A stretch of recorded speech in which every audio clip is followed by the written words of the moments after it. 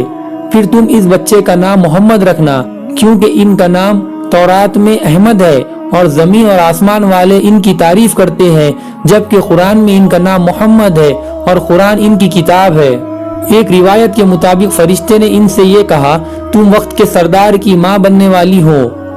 اس بچے کی نشانی یہ ہوگی کہ اس کے ساتھ ایک نور ظاہر ہوگا جس سے ملک شام اور بصرہ کے محلات بھر جائیں گے۔ جب وہ بچہ پیدا ہو جائے گا تو اس کا نام محمد رکھنا، کیونکہ تورات میں ان کا نام احمد ہے کہ آسمان اور زمین والے ان کی تعریف کرتے ہیں، اور انجیل میں ان کا نام احمد ہے کہ آسمان اور زمین والے ان کی تعریف کرتے ہیں، اور قرآن میں ان کا نام محمد ہے۔ حضرت عبداللہ کے چہرے میں جو نور چمکتا تھا شادی کے بعد وہ حضرت آمنہ کے چہرے میں آ گیا تھا۔ امام زہری فرماتے ہیں حاکم نے یہ روایت بیان کی ہے اور اس کو صحیح قرار دیا ہے کہ صحابہ رضی اللہ تعالی عنہم نے حضور نبی کریم صلی اللہ علیہ وسلم سے عرض کیا اے اللہ کے رسول ہمیں اپنے بارے میں کچھ بتائیے۔ آپ صلی اللہ علیہ وسلم نے ارشاد فرمایا میں اپنے باپ ابراہیم علیہ السلام کی دعا ہوں، اپنے بھائی عیسیٰ علیہ السلام کی بشارت ہوں اور خوشخبری ہوں۔ جب میں اپنی والدہ کے شکم میں آیا تو انہوں نے دیکھا گویا ان سے ایک نور ظاہر ہوا ہے جس سے ملک شام میں بصرہ کے محلات روشن ہو گئے۔ حضرت آمنہ نے حضرت حلیمہ سعدیہ سے فرمایا تھا میرے اس بچے کی شان نرالی ہے، یہ میرے پیٹ میں تھے تو مجھے کوئی بوجھ اور تھکن محسوس نہیں ہوئی۔ حضرت عیسیٰ علیہ السلام وہ آخری پیغمبر ہے جنہوں نے آپ صلی اللہ علیہ وسلم کی آمد کی خوشخبری سنائی ہے۔ اس بشارت کا ذکر قرآن میں بھی ہے۔ سورہ صف میں اللہ تعالیٰ فرماتے ہیں ترجمہ اور اسی طرح وہ وقت بھی قابل ذکر ہے جبکہ عیسیٰ ابن مریم علیہ السلام نے فرمایا کہ اے بنی اسرائیل میں تمہارے پاس اللہ کا بھیجا ہوا آیا ہوں کہ مجھ سے پہلے جو تورات آ چکی ہے میں اس کی تصدیق کرنے والا ہوں، اور میرے بعد جو ایک رسول آنے والا ہے ان کا نام مبارک احمد ہوگا، میں ان کی بشارت دینے والا ہوں۔ اب چونکہ حضرت عیسیٰ علیہ السلام یہ بشارت سنا چکے تھے اس لیے ہر دور کے لوگ آپ صلی اللہ علیہ وسلم کی آمد کا بے چینی سے انتظار کر رہے تھے۔ ادھر آپ کی پیدائش سے پہلے ہی حضرت عبداللہ انتقال کر گئے۔ حضرت عبداللہ ایک تجارتی قافلے کے ساتھ تجارت کے لیے گئے تھے، اس دوران بیمار ہو گئے اور کمزور ہو کر واپس لوٹے۔ قافلہ مدینہ منورہ سے گزرا تو حضرت عبداللہ اپنی ننیال یعنی بنو نجار کے ہاں ٹھہرے۔ ان کی والدہ بنو نجار سے تھی، ایک ماہ تک بیمار رہے اور انتقال کر گئے، انہیں یہیں دفن کر دیا گیا۔ تجارتی قافلہ جب حضرت عبداللہ کے بغیر مکہ مکرمہ پہنچا اور عبد المطلب کو پتہ چلا کہ ان کے بیٹے عبداللہ بیمار ہو گئے ہیں اور مدینہ منورہ میں اپنی ننیال میں ہے تو انہیں لانے کے لیے عبد المطلب نے اپنے بیٹے زبیر کو بھیجا۔ جب یہ وہاں پہنچے تو عبداللہ کا انتقال ہو چکا تھا۔ مطلب یہ ہے کہ آپ صلی اللہ علیہ وسلم اس دنیا میں اپنے والد کی وفات کے چند ماہ بعد تشریف لائے۔ ماہ نبوت طلوع ہوا۔ حضرت ابن عباس رضی اللہ تعالیٰ عنہ کہتے ہیں کہ حضور کریم صلی اللہ علیہ وسلم اس دنیا میں تشریف لائے تو آپ کی نال کٹی ہوئی تھی، آپ ختنہ شدہ پیدا ہوئے۔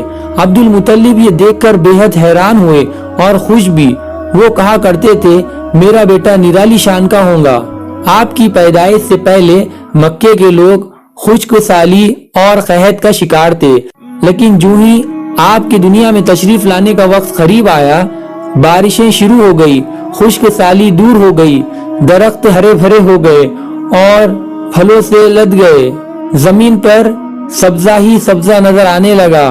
پیدائش کے وقت آپ اپنے ہاتھوں پر جھکے ہوئے تھے، سر آسمان کی طرف تھا۔ ایک روایت کے الفاظ یہ ہے کہ گھٹنوں کے بل جھکے ہوئے تھے، مطلب یہ کہ سجدے کی سی حالت میں تھے۔ آپ کی مٹھی بند تھی اور شہادت کی انگلی اٹھی ہوئی تھی، جیسا کہ ہم نماز میں اٹھاتے ہیں۔ حضور انور صلی اللہ علیہ وسلم فرماتے ہیں جب میری والدہ نے مجھے جنم دیا تو ان سے ایک نور نکلا، اس نور سے شام کے محلات جگمگا اٹھے۔ آپ صلی اللہ علیہ وسلم کی والدہ سیدہ آمنہ فرماتی ہے محمد صلی اللہ علیہ وسلم کی پیدائش کے وقت ظاہر ہونے والے نور کی روشنی میں مجھے بصرہ میں چلنے والے اونٹوں کی گردنیں تک نظر آئی۔ آپ کی ولادت کس دن ہوئی؟ اس بات پر سب کا اتفاق ہے کہ وہ پیر کا دن تھا۔ آپ صبح فجر طلوع ہونے کے وقت دنیا میں تشریف لائے۔ تاریخ پیدائش کے سلسلے میں بہت سے قول ہے۔ ایک روایت کے مطابق 12 ربیع الاول کو پیدا ہوئے، ایک روایت 8 ربیع الاول کی ہے، ایک روایت 2 ربیع الاول کو پیدا ہوئے۔ اس سلسلے میں اور بھی بہت سی روایت ہے۔ زیادہ تر مورخین کا خیال ہے کہ آپ 12 ربیع الاول کو پیدا ہوئے۔ تقویم کے طریقے کے حساب سے جب تاریخ نکالی گئی تو 9 ربیع الاول نکلی۔ مطلب یہ کہ اس بارے میں بالکل صحیح بات کسی کو معلوم نہیں۔ اس پر سب کا اتفاق ہے کہ مہینہ ربیع الاول کا تھا اور دن پیر کا۔ یہ بھی کہا جاتا ہے کہ آپ کو پیر کے دن ہی نبوت ملی۔ پیر کے روز ہی آپ نے مدینہ منورہ کی طرف ہجرت فرمائی اور پیر کے روز ہی آپ کی وفات ہوئی۔ آپ عام الفیل میں پیدا ہوئے، یعنی ہاتھیوں والے سال میں۔ اس سال کو ہاتھیوں والا سال اس لیے کہا جاتا ہے کہ ابرہہ نے ہاتھیوں کے ساتھ مکہ مکرمہ پر چڑھائی کی تھی۔ آپ کی پیدائش اس واقعے کے کچھ ہی دن بعد ہوئی تھی۔ واقعہ کچھ اس طرح ہے کہ ابرہہ یمن کا عیسائی حاکم تھا۔ حج کے دنوں میں اس نے دیکھا کہ لوگ بیت اللہ کا حج کرنے جاتے ہیں۔ اس نے اپنے لوگوں سے پوچھا یہ لوگ کہاں جاتے ہیں؟ اسے جواب ملا بیت اللہ کا حج کرنے کے لیے مکہ جاتے ہیں۔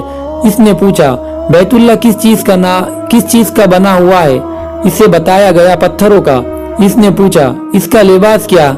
بتایا گیا ہمارے ہاں سے جو دھاری دار کپڑا جاتا ہے اس سے اس کی پوشاک تیار ہوتی ہے۔ ابرہہ عیسائی تھا۔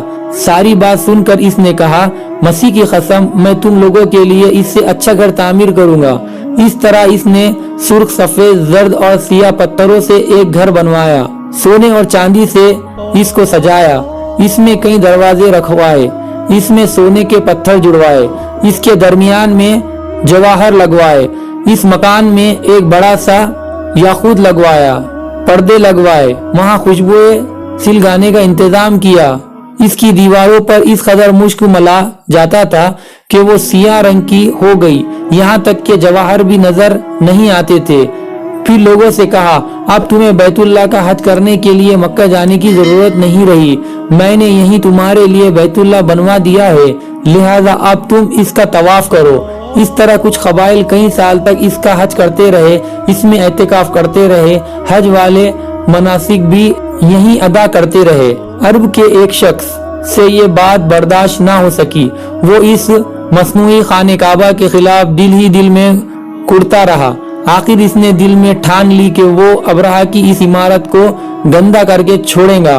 پھر ایک رات اس نے چوری چھپے بہت سی گندگی اس میں ڈال دی۔ ابرہہ کو معلوم ہوا تو سخت غضبناک ہوا، کہنے لگا یہ کارروائی کسی عرب نے اپنے کعبے کے لیے کی ہے، میں اسے ڈھا دوں گا، اس کا ایک ایک پتھر توڑوں گا۔ اس نے شام و حبشہ کو یہ تفصیلات لکھ دیے۔ اس سے درخواست کی کہ وہ اپنا ہاتھی بھیج دے۔ اس ہاتھی کا نام محمود تھا۔ یہ اس قدر بڑا تھا کہ اتنا بڑا ہاتھی روئے زمین پر دیکھنے میں نہیں آیا تھا۔ جب ہاتھی اس کے پاس پہنچ گیا تو وہ اپنی فوج لے کر نکلا اور مکے کا رخ کیا۔ یہ لشکر جب مکے کے خرب و جوار میں پہنچا تو ابرہہ نے فوج کو حکم دیا کہ ان لوگوں کے جانور لوٹ لیے جائے۔ اس کے حکم پر فوجیوں نے جانور پکڑ لیے۔ ان میں عبد المطلب کے اونٹ بھی تھے۔ نفیل بھی اس لشکر میں ابرہہ کے ساتھ موجود تھا اور یہ عبد المطلب کا دوست تھا۔ عبد المطلب اس سے ملے، اونٹوں کے سلسلے میں بات کی۔ نفیل نے ابرہہ سے کہا، قریش کا سردار عبد المطلب ملنا چاہتا ہے۔ یہ شخص تمام عرب کا سردار ہے، شرف اور بزرگی اسے حاصل ہے، لوگوں میں اس کا بہت بڑا اثر ہے، لوگوں کو اچھے اچھے گھوڑے دیتا ہے، انہیں عطیات دیتا ہے، کھانا کھلاتا ہے۔ یہ گویا عبد المطلب کا تعارف تھا۔ ابرہہ نے انہیں ملاقات کے لیے بلایا۔ ابرہہ نے ان سے پوچھا، بتائیے آپ کیا چاہتے ہیں؟ انہوں نے جواب دیا، میں چاہتا ہوں میرے اونٹ مجھے واپس مل جائے۔ ان کی بات سن کر ابرہہ بہت حیران ہوا۔ اس نے کہا، مجھے تو بتایا گیا تھا کہ آپ عرب کے سردار ہیں، بہت عزت اور بزرگی کے مالک ہیں، لیکن لگتا ہے مجھ سے غلط بیانی کی گئی ہے، کیونکہ میرا خیال تھا آپ مجھ سے بیت اللہ کے بارے میں بات کریں گے، جس کو میں گرانے آیا ہوں اور جس کے ساتھ آپ سب کی عزت وابستہ ہے۔ آپ نے تو سرے سے اس کی بات ہی نہیں کی اور اپنے اونٹوں کا رونا لے کر بیٹھ گئے۔ یہ کیا بات ہوئی؟ اس کی بات سن کر عبد المطلب بولے، آپ میرے اونٹ مجھے واپس دے دیں، بیت اللہ کے ساتھ جو چاہے کرے، اس لیے کہ اس گھر کا ایک پروردگار ہے، وہ خود ہی اس کی حفاظت کرے گا، مجھے اس کے لیے فکر مند ہونے کی ضرورت نہیں۔ ان کی بات سن کر ابرہہ نے حکم دیا، ان کے اونٹ واپس دے دیے جائے۔ جب انہیں ان کے اونٹ واپس مل گئے تو انہوں نے ان کے سموں پر چمڑے چڑھا دیے، ان پر نشان لگا دیے، انہیں قربانی کے لیے وقف کر کے حرم میں چھوڑ دیا تاکہ پھر کوئی انہیں پکڑ لے تو حرم کا پروردگار اس پر غضبناک ہو۔ پھر عبد المطلب ہرا پہاڑ پر چڑھ گئے۔ ان کے ساتھ ان کے کچھ دوست تھے۔ انہوں نے اللہ سے درخواست کی، اے اللہ، انسان اپنے سامان کی حفاظت کرتا ہے، تو اپنے سامان کی حفاظت کر۔ ادھر سے ابرہہ اپنا لشکر لے کر آگے بڑھا۔ وہ خود ہاتھی پر سوار لشکر کے درمیان موجود تھا۔ ایسے میں اس کے ہاتھی نے آگے بڑھنے سے انکار کر دیا۔ وہ زمین پر بیٹھ گیا۔ ہاتھی بانوں نے اسے اٹھانے کی کوشش کی لیکن وہ نہ اٹھا۔ انہوں نے اس کے سر پر ضربیں لگائی مگر وہ کھڑا نہ ہوا۔ کچھ سوچ کر انہوں نے اس کا رخ یمن کی طرف کیا تو وہ فوراً اس طرف چلنے لگا۔ اس کا رخ پھر مکے کی طرف کیا گیا تو پھر رک گیا۔ ہاتھی بانوں نے یہ تجربہ بار بار کیا۔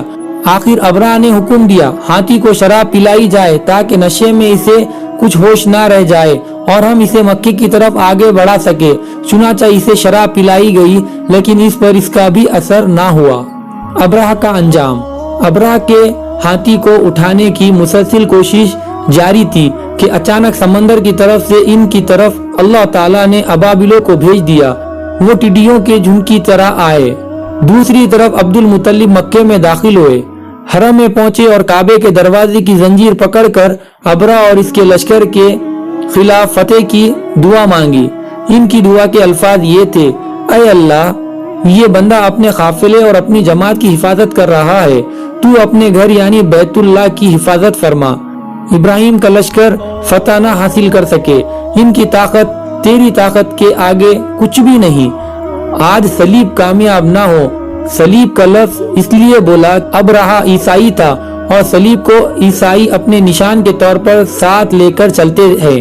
اب انہوں نے اپنی قوم کو ساتھ لیا اور ہرا پہاڑ پر چڑھ گئے کیونکہ ان کا خیال تھا وہ ابرہہ کا مقابلہ نہیں کر سکیں گے۔ اور پھر اللہ تعالیٰ نے پرندوں کے جھنڈ بھیج دیے۔ یہ پرندے چڑیا سے خدرے بڑے تھے۔ ان میں سے ہر پرندے کی چونچ میں پتھر کے 3 ٹکڑے تھے۔ یہ پتھر پرندوں نے ابرہہ کے لشکر پر گرانے شروع کیے۔ جو ہی یہ پتھر ان پر گرے، ان کے ٹکڑے ہو گئے، بالکل اسی طرح جیسے آج کسی جگہ اوپر سے بم گرایا جائے تو جسموں کے ٹکڑے اڑ جاتے ہیں۔ ابرہہ کا ہاتھی ان کنکریوں سے محفوظ رہا، باقی سب ہاتھی تہس نہس ہو گئے۔ یہ ہاتھی 13 عدد تھے، سب کے سب کھائے ہوئے نحوست کے مانند ہو گئے، جیسا کہ سورہ فیل میں آتا ہے۔ ابرا اور اس کے کچھ ساتھی تباہی کا یہ منظر دیکھ کر بری طرح بھاگ گئے، لیکن پرندوں نے ان کو بھی نہ چھوڑا۔ ابرا کے بارے میں طبقات میں لکھا ہے کہ اس کے جسم کا ایک ایک عضو الگ ہو کر گرتا چلا گیا، یعنی وہ بھاگ رہا تھا اور اس کے جسم کا ایک ایک حصہ الگ ہو کر گر رہا تھا۔ دوسری طرف عبد المطلب اس انتظار میں تھے کہ کب حملہ ہوتا ہے، لیکن حملہ آور جب مکے میں داخل نہ ہوئے تو وہ حالات معلوم کرنے کے لیے نیچے اترے، مکے سے باہر نکلے۔ تب انہوں نے دیکھا سارا لشکر تباہ ہو چکا ہے، خوب مال غنیمت ان کے ہاتھ لگا، بے شمار سامان ہاتھ آیا، مال میں سونا چاندی بھی بے تحاشا تھا۔ لشکر میں سے کچھ لوگ ایسے بھی تھے جو واپس نہیں بھاگے تھے، یہ مکے میں رہ گئے تھے۔ ان میں ابرا کے ہاتھی کا مہاوت بھی تھا جو محمود کو آگے لانے میں ناکام رہا تھا۔ ہمارے نبی کریم صلی اللہ علیہ وسلم اس واقعے کے چند دن بعد پیدا ہوئے۔ آپ جس مکان میں پیدا ہوئے وہ صفا پہاڑی کے قریب تھا۔ حضرت کعب احبار رضی اللہ تعالی عنہ روایت کرتے ہیں کہ میں نے تورات میں پڑھا تھا کہ رسول کریم صلی اللہ علیہ وسلم کی پیدائش مکے میں ہوں گی۔ یہ کعب پہلے یہودی تھے، اس لیے تورات پڑھا کرتے تھے۔ دنیا میں آتے ہی حضور کریم صلی اللہ علیہ وسلم روئے۔ حضرت عبد الرحمن بن عوف رضی اللہ تعالیٰ عنہ کی والدہ کہتی ہے کہ جب حضرت آمنہ کے ہاں ولادت ہوئی تو میں وہاں موجود تھی۔ آپ صلی اللہ علیہ وسلم میرے ہاتھوں میں آئے۔ یہ غالبہ دایا تھی، ان کا نام شفا تھا۔ فرماتی ہے جب آپ میرے ہاتھوں میں آئے تو روئے۔ آپ کے دادا عبد المطلب کو آپ کی ولادت کی اطلاع دی گئی، وہ اس وقت خانہ کعبہ کا طواف کر رہے تھے۔ اطلاع ملنے پر گھر آئے، بچے کو گود میں لیا۔ اس وقت آپ کی والدہ نے ان سے کہا یہ بچہ عجیب ہے، سجدے کی حالت میں پیدا ہوا ہے، یعنی پیدا ہوتے ہی اس نے پہلے سجدہ کیا، پھر سجدے سے سر اٹھا کر انگلی آسمان کی طرف اٹھائی۔ عبد المطلب نے آپ کو دیکھا، اس کے بعد آپ کو کعبے میں لے آئے، آپ کو گود میں لیے رہے اور طواف کرتے رہے، پھر واپس لا کر حضرت آمنہ کو دیا۔ آپ کو عرب کے دستور کے مطابق ایک برتن سے ڈھانپا گیا، لیکن وہ برتن ٹوٹ کر آپ کے اوپر سے ہٹ گیا۔ اس وقت آپ اپنا انگوٹھا چوستے نظر آئے۔ اس موقع پر شیطان بری طرح چیخا۔ شیطان صرف 4 مرتبہ چیختا ہے۔ پہلی بار اس وقت جب اللہ تعالیٰ نے اسے ملعون ٹھہرایا، دوسری بار اس وقت جب اسے زمین پر اتارا گیا، تیسری بار اس وقت چیخا جب آن حضرت صلی اللہ علیہ وسلم کی پیدائش ہوئی، اور چوتھی مرتبہ اس وقت جب نبی کریم صلی اللہ علیہ وسلم پر سورہ فاتحہ نازل ہوئی۔ اس موقع پر حضرت حسان بن ثابت رضی اللہ تعالیٰ عنہ کہتے ہیں میں 8 سال کا تھا، جو کچھ دیکھتا اور سنتا تھا اس کو سمجھتا تھا۔ ایک صبح میں نے یثرب یعنی مدینہ منورہ میں ایک یہودی کو دیکھا، وہ ایک اونچے ٹیلے پر چڑھ کر چلا رہا تھا۔ لوگ اس یہودی کے گرد جمع ہو گئے اور بولے کیا بات ہے، کیوں چیخ رہے ہو؟ یہودی نے جواب دیا احمد کا ستارہ طلوع ہو گیا ہے اور وہ آج رات پیدا ہو گئے ہے۔ حضرت حسان بن ثابت رضی اللہ تعالیٰ عنہ بعد میں 60 سال کی عمر میں مسلمان ہوئے تھے۔ 120 سال کی عمر میں انہوں نے وفات پائی، گویا ایمان کی حالت میں 60 سال زندہ رہے۔ بہت اچھے شاعر تھے، نبی کریم صلی اللہ علیہ وسلم کی اپنے اشعار میں تعریف کیا کرتے تھے اور دشمنوں کی برائی اشعار میں بیان کرتے تھے۔ غزوات کے موقع پر اشعار کے ذریعے مسلمانوں کو جوش دلاتے تھے۔ اسی بنیاد پر انہیں شاعر رسول کا خطاب ملا تھا۔ حضرت کعب احبار رضی اللہ تعالیٰ عنہ فرماتے ہیں کہ میں نے تورات میں پڑھا ہے کہ اللہ تعالیٰ نے حضرت موسیٰ علیہ السلام کو حضرت صلی اللہ علیہ وسلم کی ولادت کے وقت کی خبر دے دی تھی، اور حضرت موسیٰ علیہ السلام نے اپنے قوم بنی اسرائیل کو اس کی اطلاع دے دی تھی۔ اس سلسلے میں انہوں نے فرمایا تھا تمہارے نزدیک جو مشہور چمکدار ستارہ ہے جب وہ حرکت میں آئیں گا تو وہی وقت رسول صلی اللہ علیہ وسلم کی پیدائش کا ہوگا۔ یہ خبر بنی اسرائیل کے علماء ایک دوسرے کو دیتے چلے آئے تھے، اور اس طرح بنی اسرائیل کو بھی حضرت صلی اللہ علیہ وسلم کی ولادت کا وقت یعنی اس کی علامت معلوم تھی۔ حضرت عائشہ رضی اللہ تعالی عنہا سے روایت ہے کہ ایک یہودی عالم مکے میں رہتا تھا۔ جب وہ رات آئی جس میں حضرت صلی اللہ علیہ وسلم پیدا ہوئے تو وہ قریش کی ایک مجلس میں بیٹھا تھا۔ اس نے کہا کیا تمہارے ہاں آج کوئی بچہ پیدا ہوا ہے؟